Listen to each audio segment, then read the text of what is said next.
Buenas noches, good evening. Thank you so much for joining us on tonight's workshop and presentation regarding the political landscape for immigration reform 2021. My name is Selene Suchelt, and I'm the JFI community organizer at Cabrini Immigrant Services of New York City. I just want to start off by saying that I am not a lawyer and can't provide any legal advice. This is just a overview of the political realities and strategies of immigration reform proposals for this year, and we'll be continuing this ongoing conversation as the campaigns develop. If you have any questions, you can use the comment section to pop in any comments or questions that you may have, and I'll get to it at the end of the session. My coworker Ella Nemo will be moderating, and you can just put your information there, but try not to put any details there. So I will begin.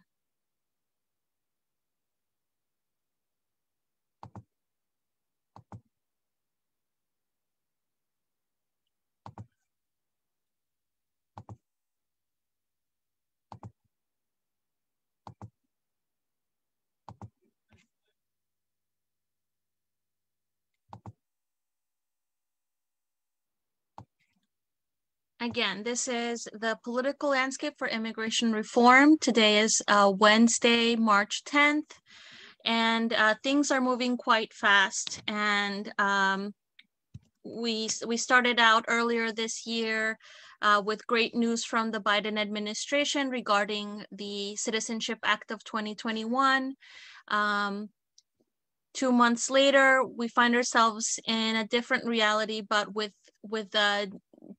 different strategies on how to gain some momentum for immigrant rights justice this year.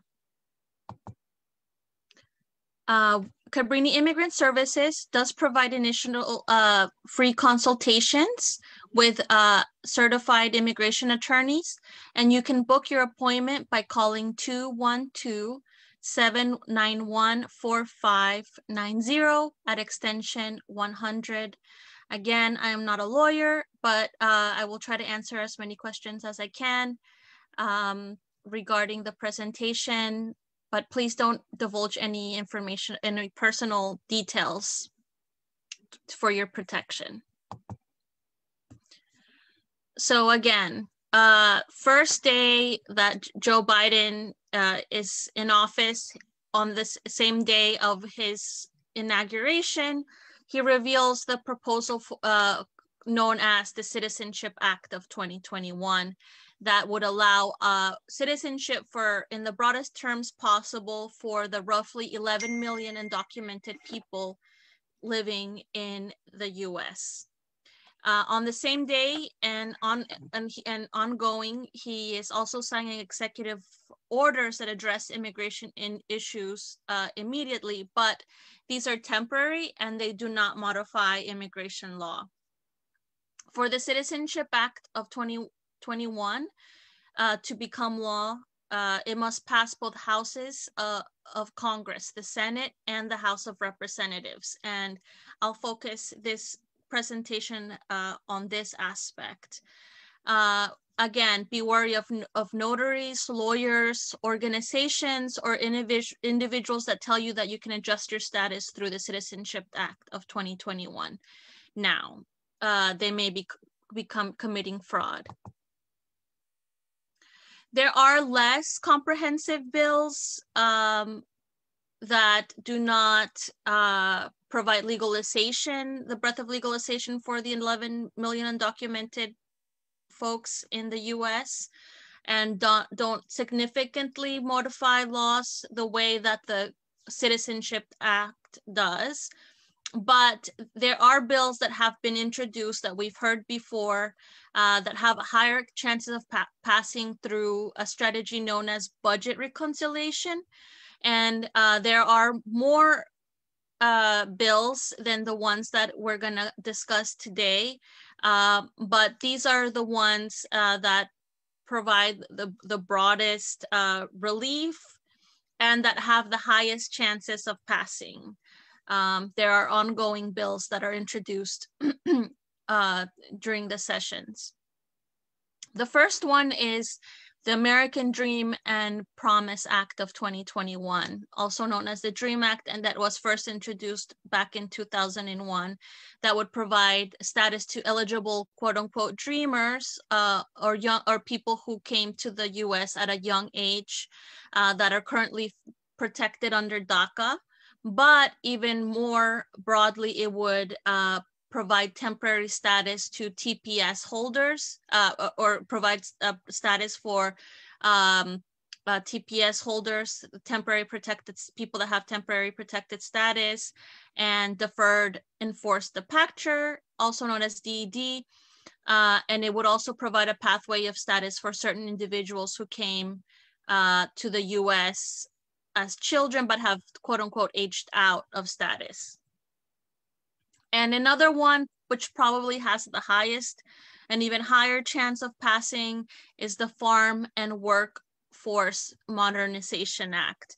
The bill would provide undocumented farm workers and their families with an opportunity to obtain legal status and reform the work program H-2A. And it would also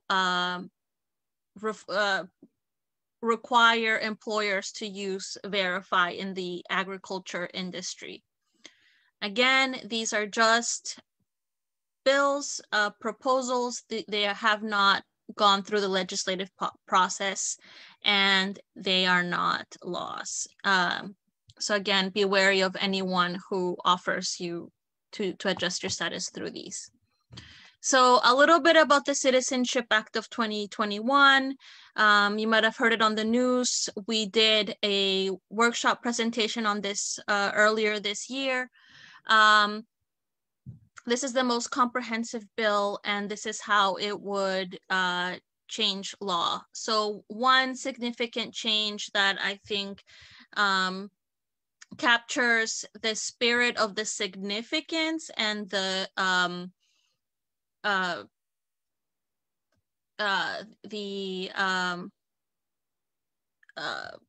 what's the word?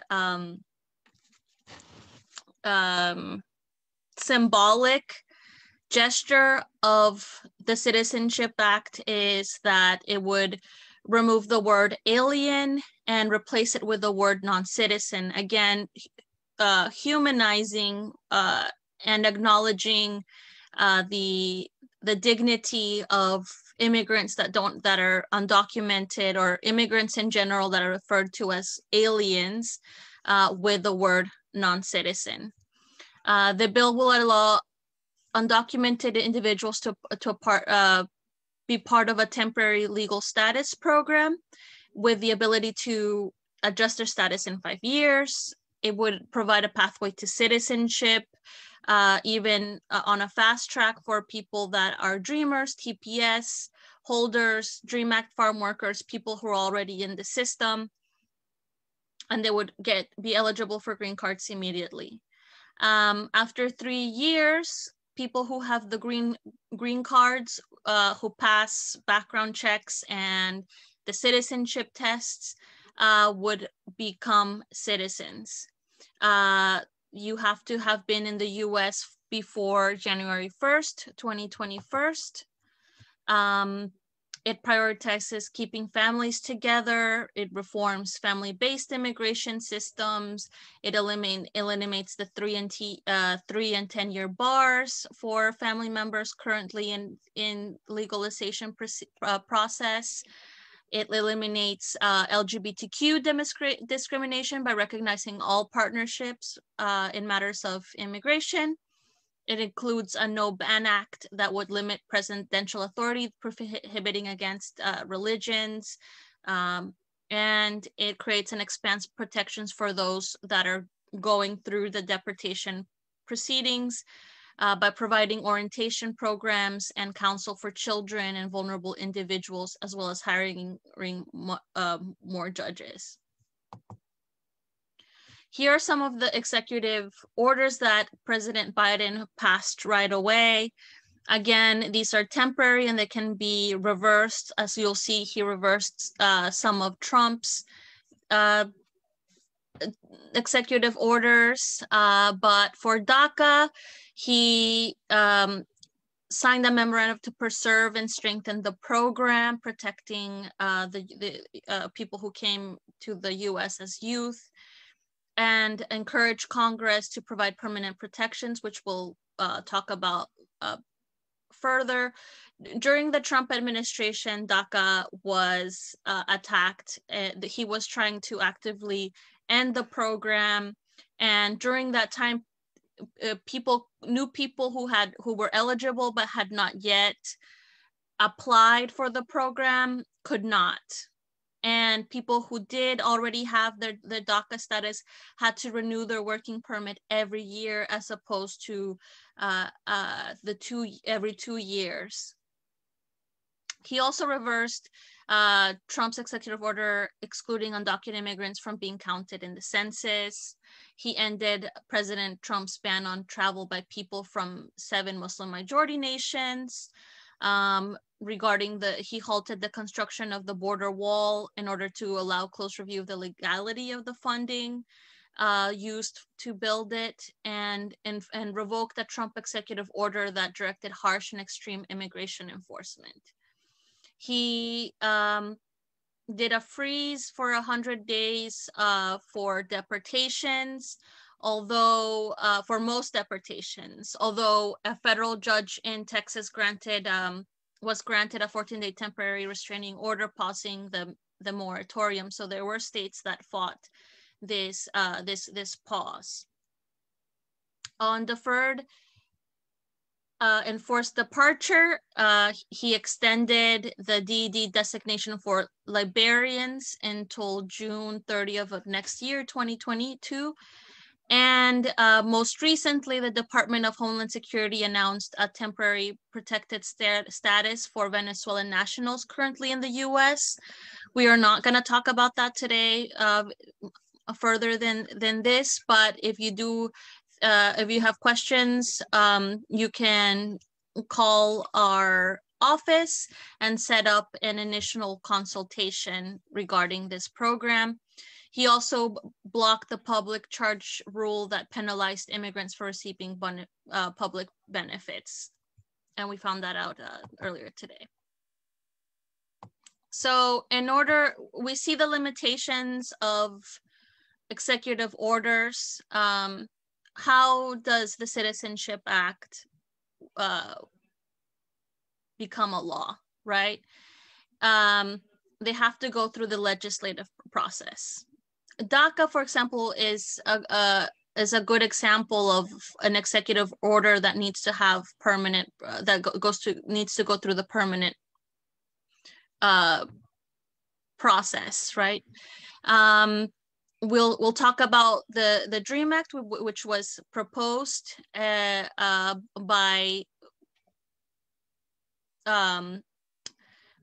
bipartisan support through the original senator who introduced this bill, Dick Durbin, as well as Lindsey Graham. They introduced this on the 4th of February in the Senate.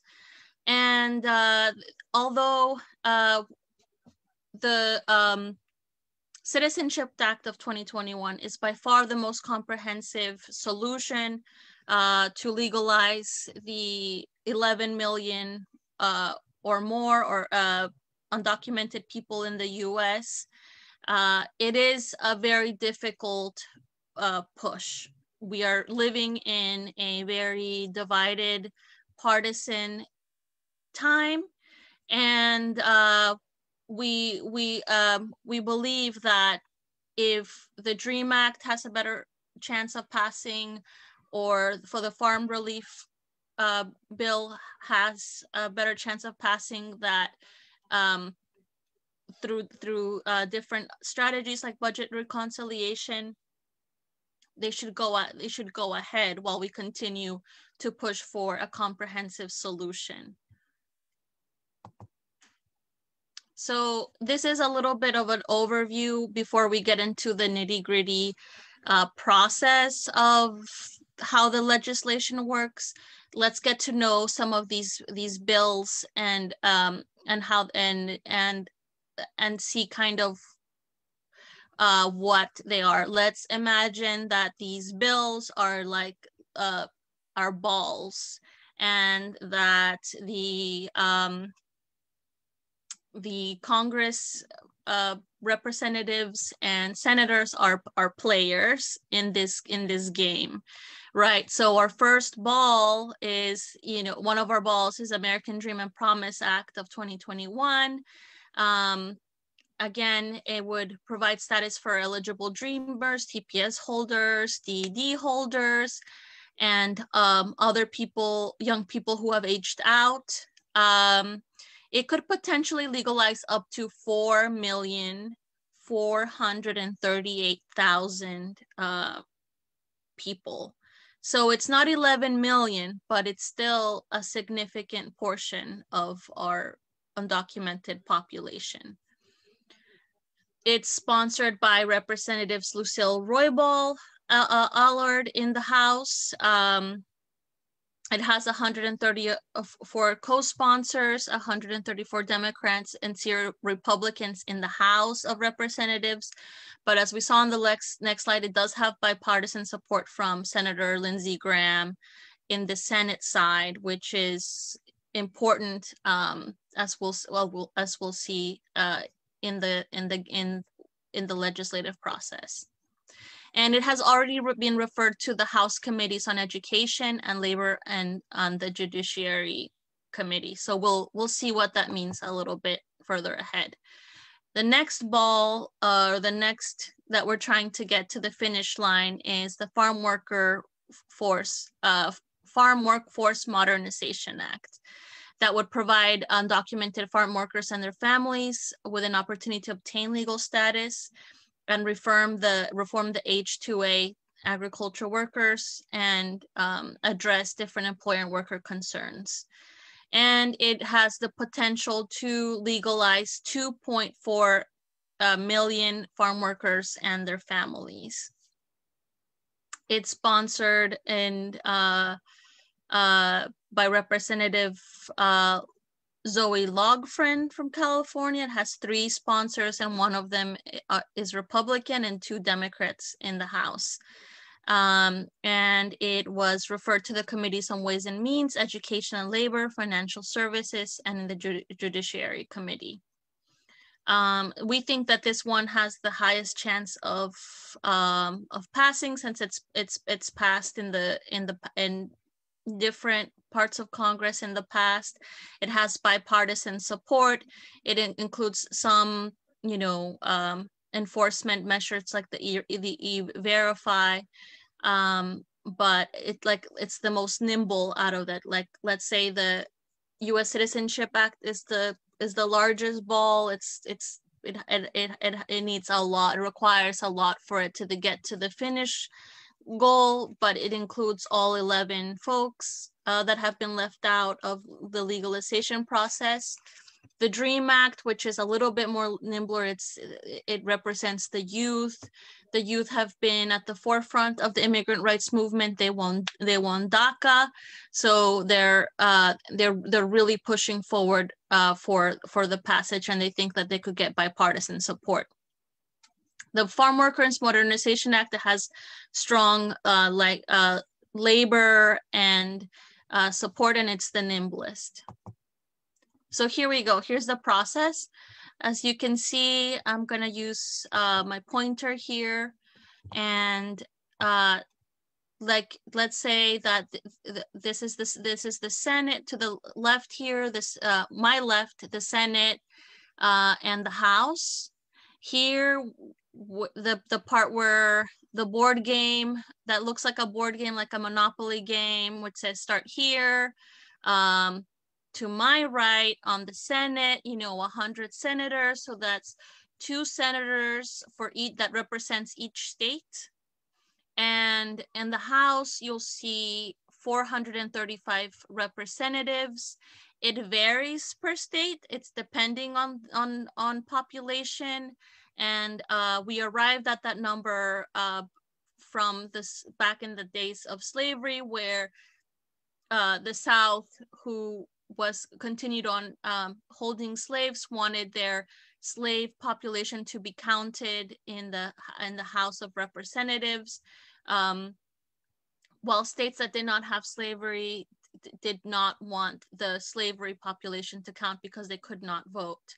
But of course, women also couldn't vote, but so it was like representation by numbers. So to this day, even though we have 11 undocumented people who can't vote, our bodies, our representation in the population are represented in the House.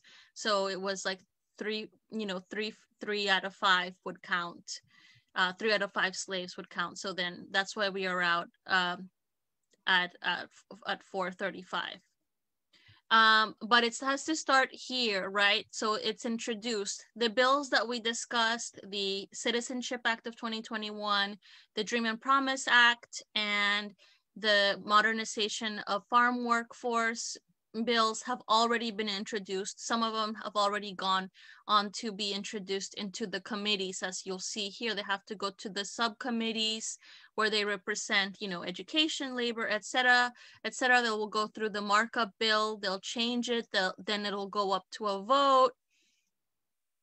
Then it will be a debated or amended, and then it will go to a full vote on both sides. At the end of it, as you can see here, they have to be identical. They have to be conciliated, and then they go to the president, who has the power to veto. In this case, with President Biden, who himself introduced the Citizenship Act and has made it a priority of his administration to have gains and more rights for the immigrant population.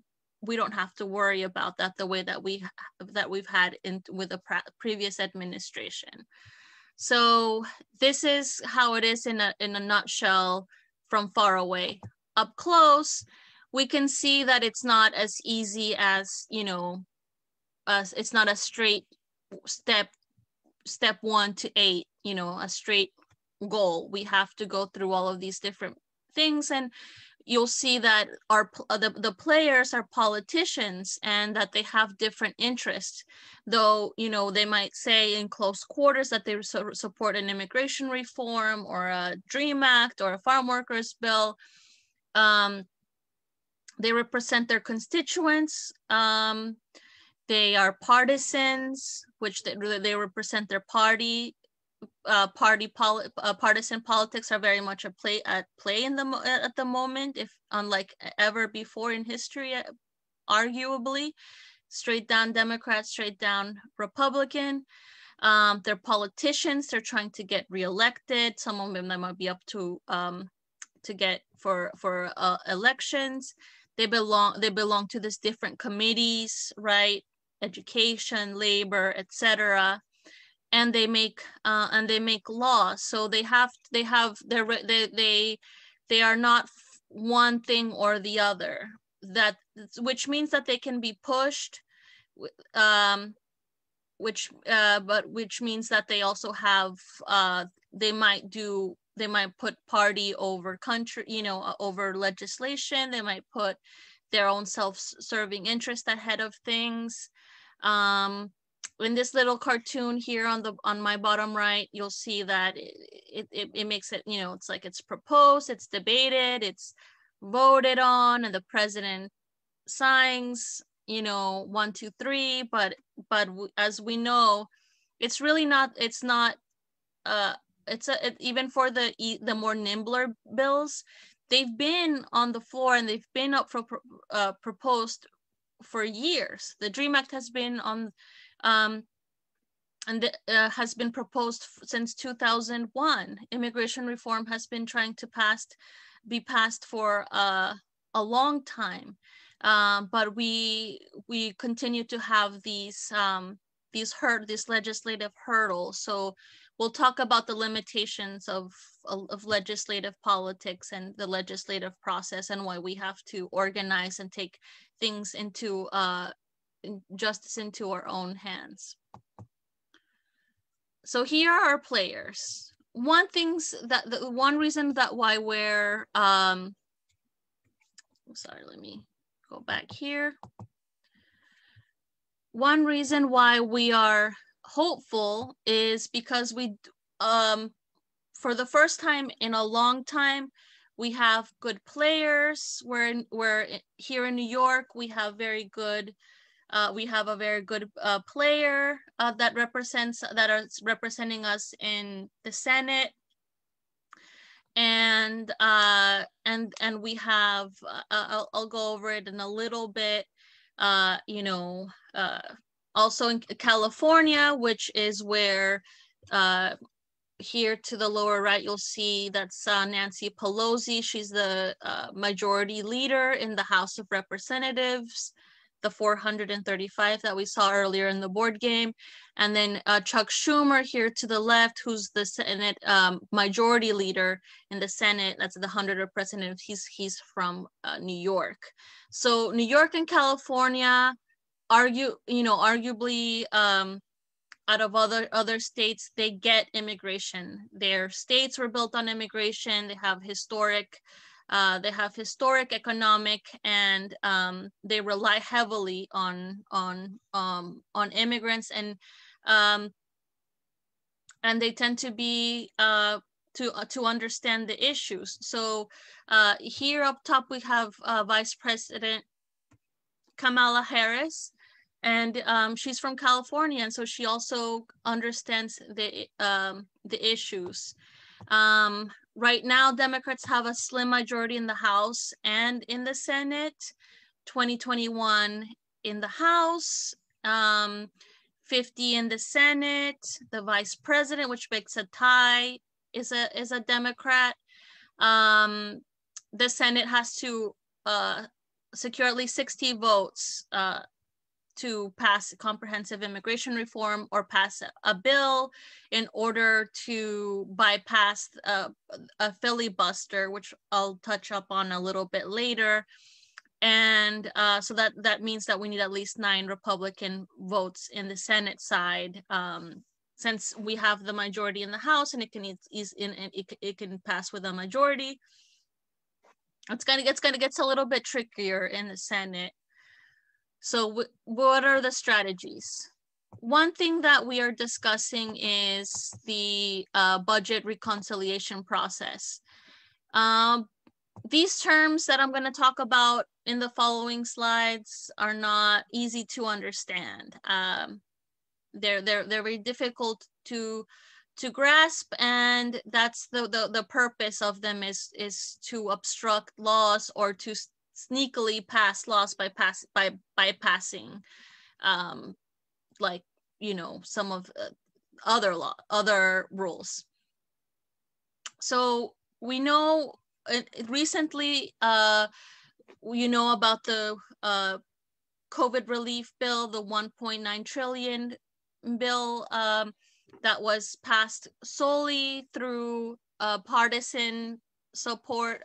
On the Democrats' side, it had strong opposition from the Republican side. However, it was able to bypass being filibustered through the budget reconciliation, which only needs a simple majority, which is 51 votes, which is exactly what we have in the Senate, not the 60 votes that's necessary to bypass a filibuster.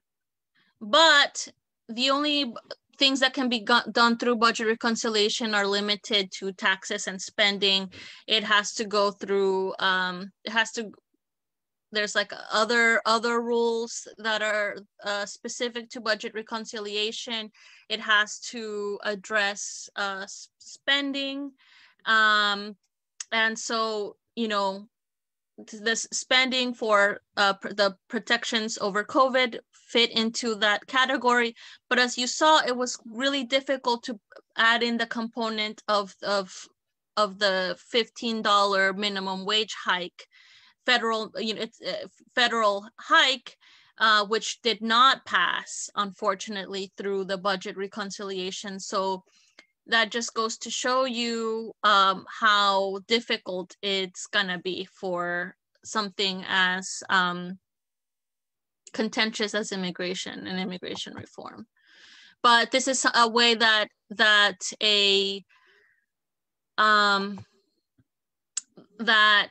bills, more limber bills like the Farm Workforce Modernization Act and the DREAM Act could potentially be folded in different ways. And that's the strategy that advocates are pushing for right now. So a little bit background on the budget reconciliation. It was created in 1954 to reduce the deficit. Since it was first used in the 1980, there have been 20 reconciliation bills enacted into law, and 4 have been vetoed. You use it because you just need a simple majority. This information that I got was whenever the Republicans had the 52 seats, but now it's 50-50. So even if you don't have enough votes, you just need the simple majority. You don't have to have that super majority of 60s. So in the Senate, the rules allow the minority to stall a bill by filibustering.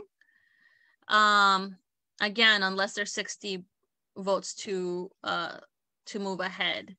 A side note on filibuster, it's a tactic used in the Senate to block or delay a bill. A filibuster senator will just endlessly debate or talk or introduce time-consuming motions or other means to obstruct or prevent an action. People have read Shakespeare to reciting the Constitution in order to stall a bill and kill it.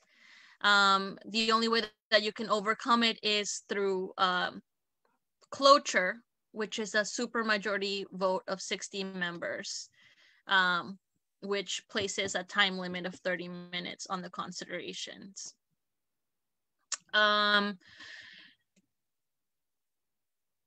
It also has its limits because it's things like changing policy, or things like comprehensive immigration reform or healthcare. Like it requires comprehensive participation from all of the senators. So it's complicated, to say the least, but this is a strategy that Democrats are looking into and that advocates are encouraging in order to push forth some of the nimbler bills that can be passed through budget reconciliation with a simple majority. It does make it difficult in the long run if we do lose these key players like farm workers and young people or the dreamers to push the larger 11 million. That is the most difficult because it's and the most painful because we don't have the power of saying like we came here when we were young, we're students, we're skilled workers, or we provide labor in a key sector of the country, but we're everywhere. So that's why legislative politics has its limits, and it's very important for people to visibly show and exert their power in order to be to hold these people accountable. So what's our role? People who can vote, or even like you saw earlier, these are your representatives, even if you don't have the power to vote. Because of your existence, they are there to represent you, and you can push forward different bills. Even the Citizenship Act, we got to that language and to that point through decades of activism and organizing, and the work of organizations like Cabrini. So we need to keep on pushing these representatives forward. We're in New York, so our representatives and our senators already are pushing for this. We have to make them to exert all of their political capital in order to make this a priority and to make a big push.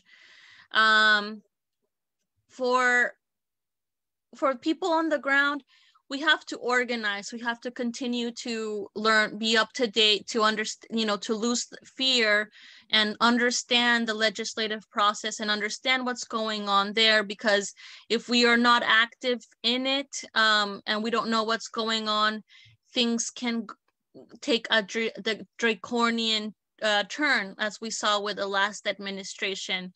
People are still in danger of being deported. Our family members, our people, and we have to protect them. So, if that means creating an emergency plan, if that means organizing or doing things in a local level to expand access to healthcare, labor protections. In New York, we'll talk a little bit about New York for All, which would create a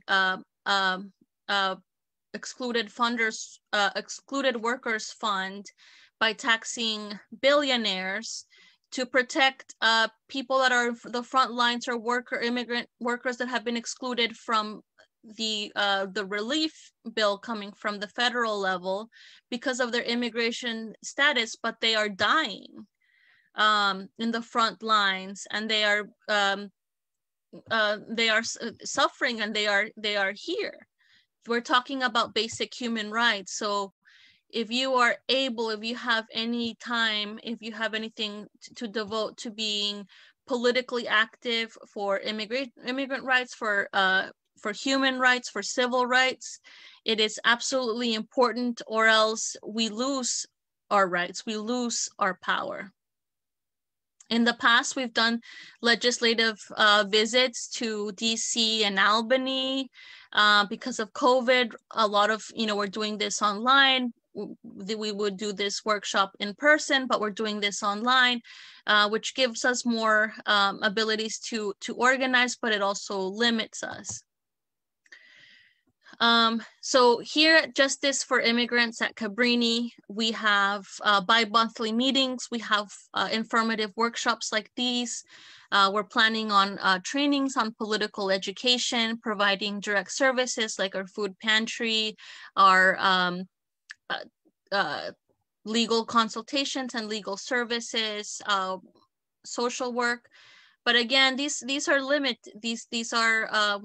these things have limits, and we have to have change by changing laws that protect us, or creating a change of culture, a culture of change, and changing hearts, and creating safe spaces for people to feel safe and protected and to grow as people.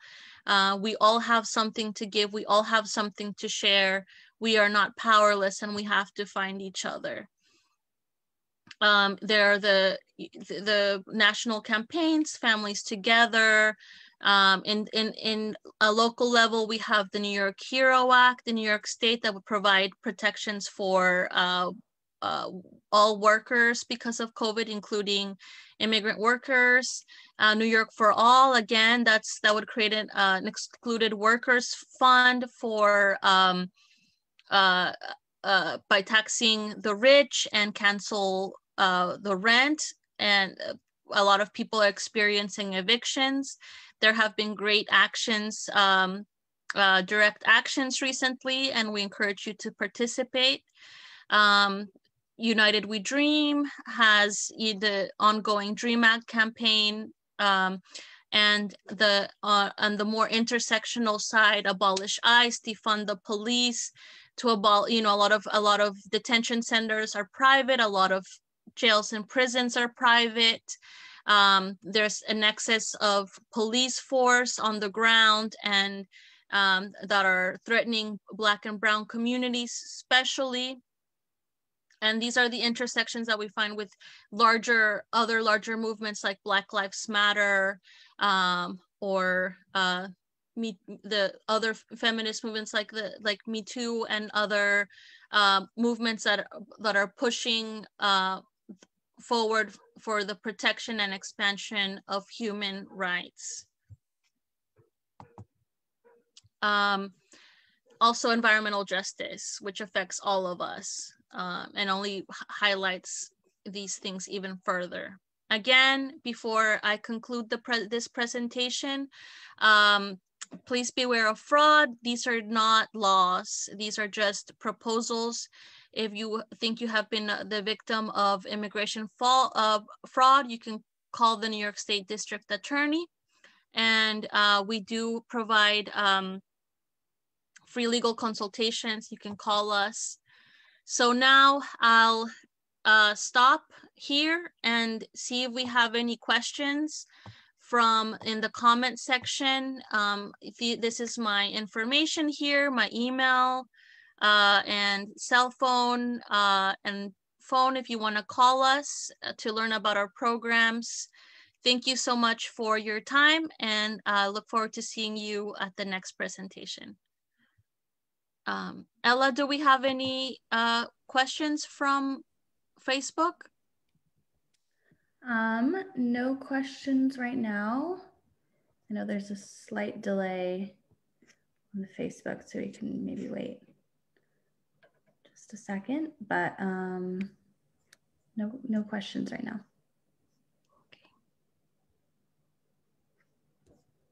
We'll wait a little bit longer. You can always email us if you see this at a later time, and let us know your questions. We are here for you. Yes, I put Selene's contact information in the comments, and also put the phone number to call if you want an immigration consultation, and the number to text if you want to find out about our membership meetings. Awesome. Thank you, Ella. Thank you so much for supporting me in this portion.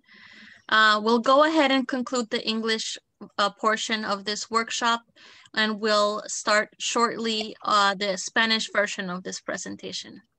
Thank you.